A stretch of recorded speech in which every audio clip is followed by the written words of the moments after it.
कहानी की शुरुआत होती है आज से कई सौ साल बाद भविष्य में, जब फॉर्मिक्स नाम के अजीबोगरीब जीवों ने भयंकर हमला करके करोड़ों इंसानों को खत्म कर दिया था। आखिरकार मेजर नाम के एक पायलट ने अपने प्लेन को फॉर्मिक्स की स्पेसशिप से टकराकर अपनी जान दांव पर लगा दी और अपनी जान का बलिदान देकर पृथ्वी को बचा लिया। इसके 50 साल बाद हम देखते हैं कि इंटरनेशनल फ्लीट नाम की एक जगह पर बच्चों को ट्रेनिंग दी जाती थी ताकि वो आगे चलकर होने वाले हमलों में फॉर्मिक्स से पृथ्वी की रक्षा कर सकें। इन बच्चों को युद्ध की गेम्स के जरिए ट्रेनिंग दी जाती थी और सबकी गर्दन पर एक मॉनिटर लगा था जिसके जरिए उनके स्किल्स पर नजर रखी जाती। इन बच्चों में से सबसे अच्छा खिलाड़ी था एंडर, जिसकी स्किल्स इतनी जबरदस्त थी कि बाकी बच्चों को लगता था कि वो चीटिंग से जीता है, मगर एंडर ने कभी इस बात का जवाब नहीं दिया। कर्नल ग्राफ्ट को यकीन था कि एंडर ही आने वाले समय में उनका हीरो बनेगा, लेकिन मेजर एंडरसन अब भी इससे पूरी तरह सहमत नहीं थे, क्योंकि उसके मुताबिक उन्हें स्किल्स के साथ साथ एक लीडर की शख्सियत भी चाहिए थी। फिर एक दिन एंडर को मॉनिटर निकालने के लिए लैब में बुलाया गया, जिसका मतलब ये था कि उसका प्रोग्राम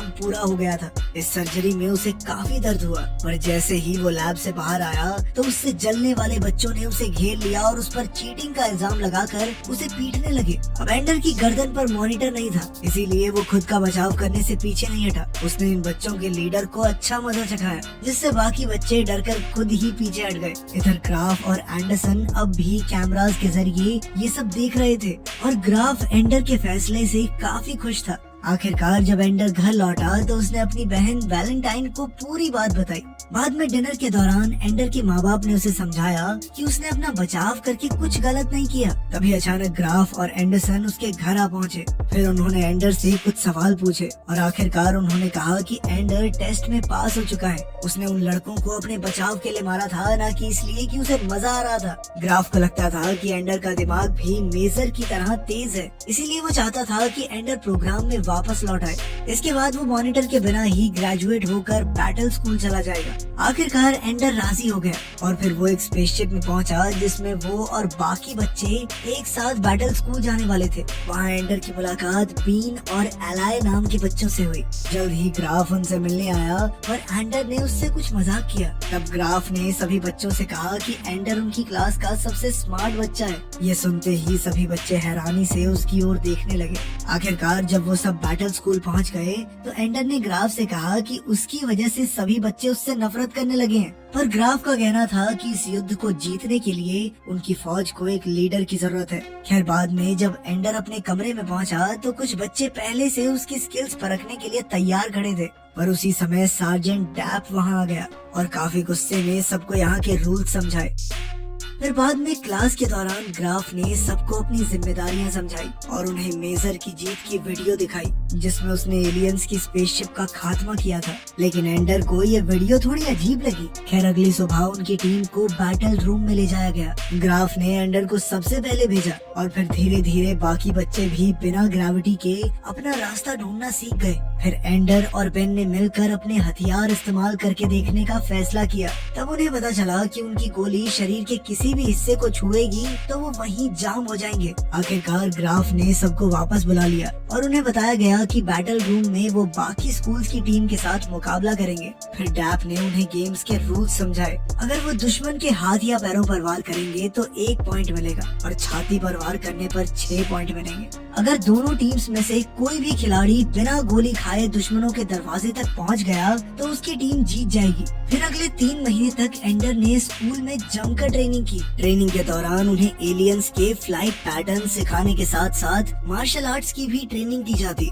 एंडर को लगता था कि उन्हें अपने दुश्मनों के बारे में पूरी तरह से जानकारी नहीं है। सच तो ये था कि किसी ने उन्हें कभी ये नहीं बताया कि आखिर मेजर ने कैसे पूरी एलियन फौज को हराया था। ग्राफ ने एंडर से कहा कि वो सबका लीडर बने, मगर एंडर नहीं जानता था कि वो ये कैसे कर पाएगा। यहाँ सब एक दूसरे से अलग थे और एंडर का कोई भी दोस्त नहीं था। फिर एक शाम ग्राफ ने उनकी क्लास को बताया कि उनसे आगे की क्लास के कुछ बच्चे कमांड स्कूल में नहीं जा पाए, इसीलिए अब उनके पास ये मौका था। अगले दिन उनकी टीचर ने बताया कि डीप स्पेस नेविगेशन टेस्ट में सिर्फ 3 बच्चे पास हुए थे और वो थे एलाय, बीन और एंडर। ये सुनते ही बर्नार्ड ने उन पर चीटिंग का इल्जाम लगाया खैर बाद में लंच के दौरान क्लास के बच्चे बर्नार्ड को अकेला छोड़कर एंडर के साथ बैठ गए। फिर शाम को एंडर को अपने टैबलेट पर एक गेम मिली तो वो खेलने लगा और एलाय साथ में उसे देख रहा था। इस गेम में एंडर एक चूहा था जिसे 2 ग्लासेस में से कोई एक चुनना था, लेकिन एंडर जो भी ग्लास चुनता उसमें चूहा मर ही जाता था।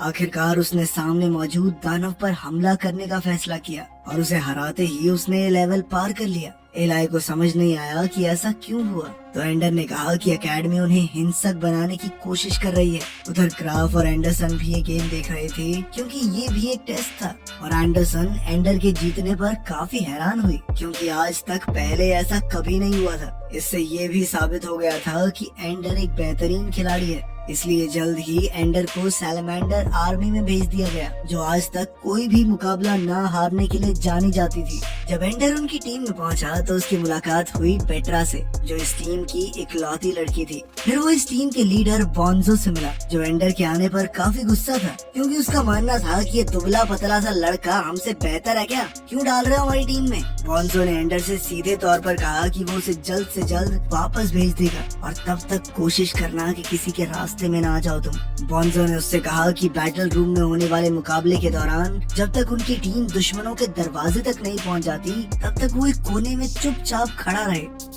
खैर बाद में पेट्रा ने एंडर को बताया कि बैटल रूम प्रैक्टिस के लिए हमेशा खुला रहता है, इसलिए अगर वो चाहे तो वो ट्रेनिंग में उसकी मदद कर सकती है। एंडर राजी हो गया और फिर वो दोनों बैटल रूम में पहुंचे, जहां पेट्रा ने उसे कुछ ट्रिक्स सिखाई जिनसे वो एक बेहतरीन शूटर बन सकता है। लेकिन जब बॉन्जो ने उन दोनों को इकट्ठे कमरे में आता देखा तो वो गुस्से से भर गया और उसने एंडर से कहा कि उसे प्रैक्टिस करने की जरूरत नहीं है। तब एंडर ने उससे कहा कि वो उससे अकेले में बात करना चाहता है, जिसके बाद एंडर ने बॉन्जो से कहा कि ट्रेनिंग के टाइम में तेरी हर एक बात मानूंगा, लेकिन बाकी समय में बाप नहीं है तू मेरा, समझा। कुछ समय बाद पहला मैच शुरू हुआ और एंडर बॉन्जो के कहने पर कोने में ही खड़ा रहा, लेकिन जल्द ही उनकी टीम हारने लगी तो एंडर पेट्रा की जान बचाने के लिए कूद पड़ा और फिर उन्होंने मिलकर एक प्लान बनाया। पेट्रा ने एंडर को धक्का दिया और वो जमने का नाटक करते हुए गिरने लगा, जिससे उसने 2 बंदूकें चुरा ली और अचानक से दुश्मनों पर जोरदार हमला बोल दिया। आखिरकार सैलमेंडर्स टीम की जीत हुई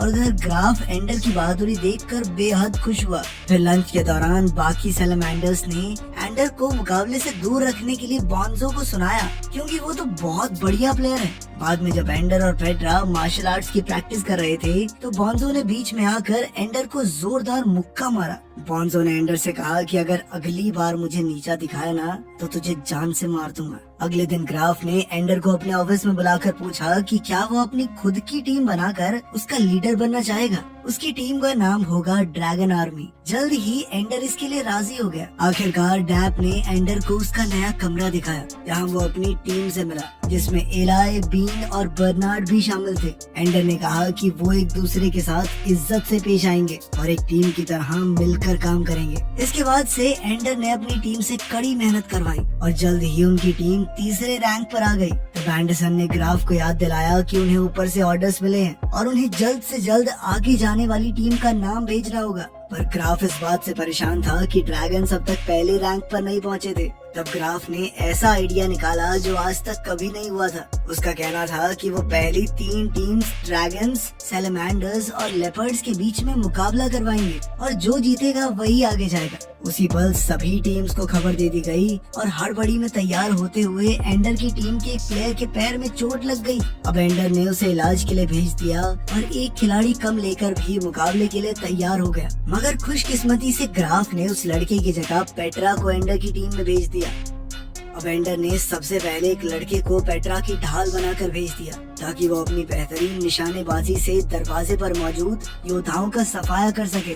इसके बाद उसने बीन की कमर पर रस्सी बांधकर उसे पूरे कमरे का मुआयना करने भेजा। इससे मिलने वाली जानकारी की मदद से एंडर ने आगे का प्लान बनाया। फिर उसकी पूरी टीम ने एलाय के चारों ओर गोला बनाया और वो सीधा दुश्मनों के दरवाजे तक पहुंचे। आखिरकार वो मुकाबला जीत चुके थे। गेम के बाद बॉन्जो ने शावर में जाकर एंडर को मुकाबले के लिए ललकारा। एंडर को वैसे इसमें कोई दिलचस्पी नहीं थी, पर उसके पास अपना बचाव करने के लिए कोई दूसरा चारा नहीं था। इस दौरान एंडर ने गलती से बॉन्जो को इतनी जोर से धक्का दे दिया कि वो जमीन से टकराकर बेहोश हो गया। अब बॉन्जो को जल्द से जल्द सर्जरी के लिए हॉस्पिटल ले जाया गया, जहां एंडरसन और पेट्रा एंडर को हौसला दे रहे थे। और तभी ग्राफ ग्राफ एंडर को अकेले में बात करने ले गया। ग्राफ ने कहा कि बॉन्जो जिंदा बच जाएगा, ज्यादा सोचने की जरूरत नहीं है। लेकिन एंडर को उसकी बातों पर पूरी तरह यकीन नहीं था। तब ग्राफ ने कहा कि सर्जरी के बाद बॉन्जो को रिकवरी के लिए धरती पर वापस भेज दिया जाएगा। इस पर एंडर ने कहा कि वो भी धरती पर वापस जाकर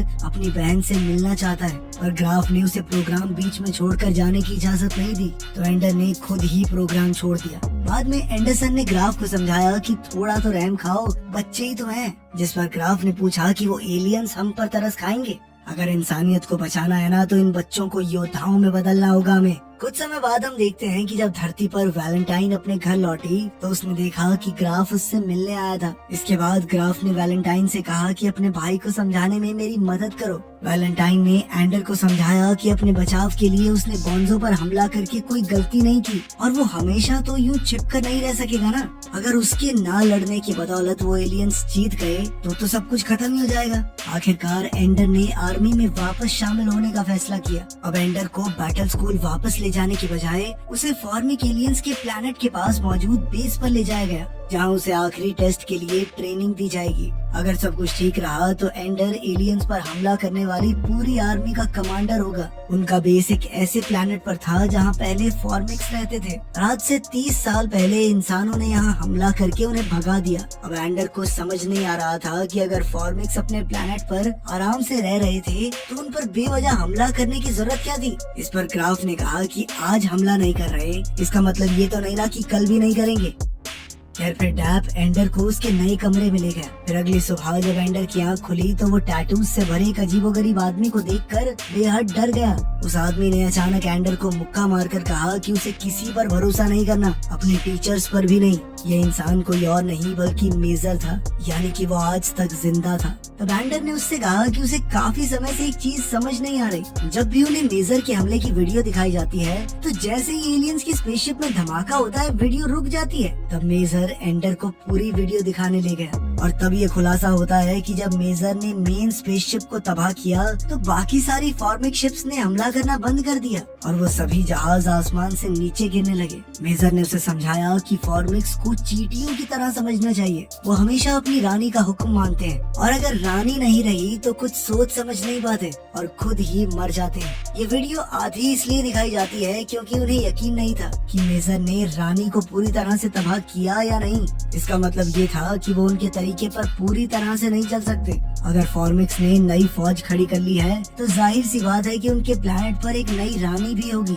मेजर का मानना था कि वो सब पानी की खोज में पृथ्वी पर आए थे। खैर फिर मेजर ने एंडर को अपनी नई टीम से मिलवाया जो ट्रेनिंग के दौरान उसकी मदद करेगी। इस टीम में बर्नार्ड, बीन, पेट्रा और एलाई शामिल थे। फिर मेजर ने उनकी टीम को बताया कि फॉर्मिक्स पिछले कुछ समय से बहुत तेजी से अपनी आर्मी बढ़ा रहे हैं, इसलिए उन्हें पहले ही फॉर्मिक्स पर हमला करना होगा ताकि वो भविष्य में इंसानों पर हमला करने के बारे में सोचें भी ना। हालांकि एंडर अब भी यही मानता था कि एलियंस अपने काम से काम रख रहे हैं तो उन्हें हमला नहीं करना चाहिए। खैर अब ट्रेनिंग के लिए उन्हें नकली युद्ध जैसी सिमुलेशंस में भेजा जाएगा जहां एंडर इस मिशन का लीडर होगा और उसके टीममेट्स ड्रोन से बनी फौज को कमांड करेंगे। अब उनका सबसे जरूरी मकसद था MD-500 हथियार को बचाना क्योंकि उसके अंदर ही रानी को तबाह करने की ताकत थी।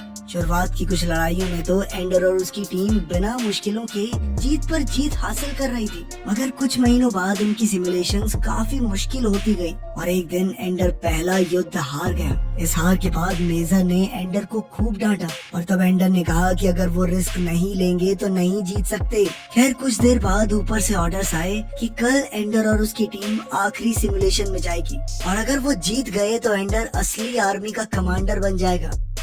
फिर शाम को जब एंडर पेट्रा से बात कर रहा था तो उसने कहा कि वो युद्ध में नहीं जाना चाहता बल्कि वो दुश्मनों से बात करके उन्हें समझाना चाहता है। तब पेट्रा ने बताया कि रिसर्च के मुताबिक फॉर्मिक एलियंस के पास वोकल कोड्स नहीं है, यानी वो बात कर ही नहीं सकते। इस पर एंडर ने कहा कि उनसे बातचीत करने का कोई तरीका तो होगा। खैर अगली सुबह एंडर अपनी टीम के साथ आखिरी सिमुलेशन के लिए तैयार हो गया। इधर ग्राफ, मेजर और बहुत सारे बड़े ऑफिसर्स ये सिमुलेशन देखने आए थे। ये सिमुलेशन फॉर्मिक एलियंस के प्लैनेट पर ही होने वाली थी और अचानक उन्हें दुश्मन की फौज दिखाई दी। तब एंडर ने एलाई को MD-500 एक्टिवेट करने का हुक्म दिया ताकि पेट्रा उसके दुश्मनों पर वार कर सके। लेकिन ऐसा करते ही बाकी की फौज अपना प्लेनेट छोड़कर उन पर हमला करने निकल पड़ी। अब MD-500 को रिचार्ज होने के लिए थोड़ा वक्त लगेगा, तो एंडर ने उसी स्ट्रेटेजी से चलने का फैसला किया जो उसने बैटल रूम में इस्तेमाल की थी। उसने अपने मेन हथियार को बाकी छोटी छोटी शिप्स से घेर कर ढाल बना दी और पेट्रा को MD-500 को एलियंस के प्लेनेट की ओर ले जाने को कहा। जैसे ही वो प्लेनेट के वातावरण में घुसे तो उनकी ढाल जलने लगी। तब एंडर ने बीन को ड्रोन्स भेजकर एलियंस का मुकाबला करने को कहा ताकि उनका आगे का रास्ता साफ हो जाए। फिर जैसे ही MD-500 प्लेनेट के पास पहुंचा तो वो रिचार्ज हो चुका था। एंडर ने ऐन वक्त पर पेट्रा को हमला करने का हुक्म दिया और ऐसा करते ही फॉर्मिक प्लेनेट पर मौजूद हर एक एलियन जलकर भस्म हो गया और आखिरकार वो युद्ध जीत गए। उसी पल सभी लोग जीत का जश्न मनाने लगे, पर तभी एंडर ने देखा कि सिमुलेशन तो खत्म ही नहीं हुई, क्योंकि उन्हें अभी भी जलते हुए प्लेनेट की तस्वीरें दिख रही थी। तभी पीछे से मेजर और ग्राफ ने आकर एंडर का शुक्रिया अदा किया क्योंकि उसने इंसानियत को बचा लिया था।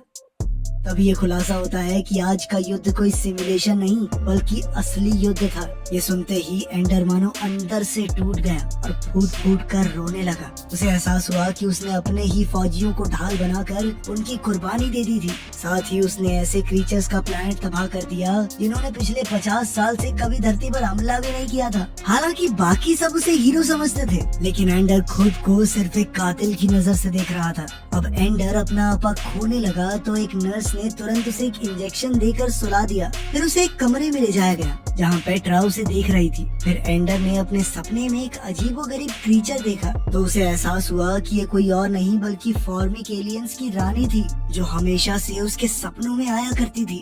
वो उससे बात करने की कोशिश कर रही थी। आखिरकार एंडर को समझ आया कि रानी को क्या चाहिए, तो वो तुरंत उठा और कमरे से बाहर भागा। जिसके बाद पेट्रा उसके पीछे ऑक्सीजन टैंक लेकर दौड़ी, लेकिन एंडर ने उसे रोक कर लौट जाने को कहा क्योंकि उसे ये काम अकेले ही करना होगा। इसके बाद वो चलते चलते खंडहर बिल्डिंग तक जा पहुंचा जहां उसने फॉर्मिक रानी को उस गोले के साथ देखा। ये गोला असल में एक अंडा था। सच तो ये था कि वो एलियंस कभी इंसानों पर हमला करने आए ही नहीं थे, बल्कि वो तो अपने बच्चों के लिए पानी की तलाश कर रहे थे। तभी रानी ने एंडर के करीब आकर उसके कंधे पर अपना पंजा रखा, पर जब उसे एहसास हुआ कि एंडर उसे नुकसान नहीं पहुंचाएगा तो वो पीछे हट गई। अब एंडर समझ गया था कि रानी मरने वाली है, तो उसने अंडा उठाया और वादा किया कि वो इसके लिए एक अच्छा घर ढूंढेगा। अब ये लड़ाई खत्म हो चुकी थी, इसीलिए एंडर को प्रमोशन देकर अपनी खुद की स्पेसशिप दे दी गई। तब एंडर अपनी नई स्पेसशिप लेकर अंतरिक्ष की गहराइयों में निकल गया ताकि वो रानी के अंडे के लिए एक नया प्लेनेट ढूंढ सके, ताकि फॉर्मिक एलियंस एक बार फिर से जिंदा हो पाए और एंडर अपने पापों का प्रायश्चित कर सके। वीडियो पसंद आई तो लाइक कर देना, चैनल को सब्सक्राइब कर लेना। मिलते हैं अगली वीडियो में।